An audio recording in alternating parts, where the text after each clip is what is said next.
interesting findings concerned the amount and often very skillful kinds of negotiation work native speakers were doing to establish, maintain, and repair communication in conversations with low proficiency non-native speakers. Some types of native speaker interlocutors, notably those with substantial prior foreigner talk experience, were better at this than comparably educated native speakers with little or no such experience. In addition, certain types of tasks, for example, two-way tasks and closed tasks, elicited more negotiation for meaning.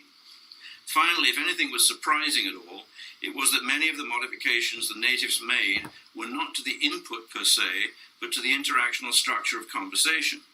The native speakers tended not to simplify the input linguistically so much, rather they simplified the task and elaborated the input. Modifications to the interactional structure of conversation were achieved through use of a variety of devices designed to avoid conversational trouble, or to repair matters when communicative trouble arose.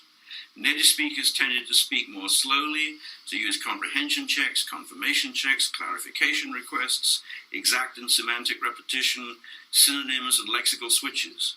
They favored yes, no, and or choice questions, both of which are easier for low proficiency non-natives to respond to than WH questions. They made new topics salient through left dislocation, San Diego, did you like it? Decomposition, switching from subject predicate to topic comment constructions, and leaving one-beat pauses before and or after key information-bearing words. And they accepted and smoothed over unintentional non-native topic switches, if possible. The experienced foreigner talkers amongst my participants were the better ones at these things. Many of the changes have considerable potential for facilitating language learning. For example, the focus on communication and sustaining conversation means the native speakers provide a considerable amount of positive and negative feedback, implicit negative feedback, and corrective recasts in particular. A series of subsequent studies, for example, the one by Yeskatayano, Steve Ross, and me in language learning in '94, showed that by modifying the interactional structure of conversation or of written texts, mostly through building in redundancy of various kinds, it was possible to achieve roughly comparable levels of improved comprehensibility on the part of the non-natives to that achieved via simplification.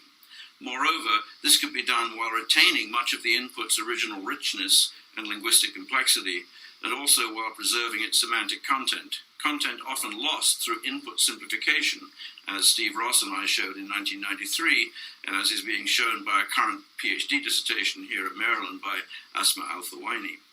This means that learners are exposed to the lexis, collocations, and grammatical features they need to encounter if they are going to learn them, items typically removed from the input by linguistic simplification, and to full syllabus content if they are receiving subject matter instruction through the medium of a second language.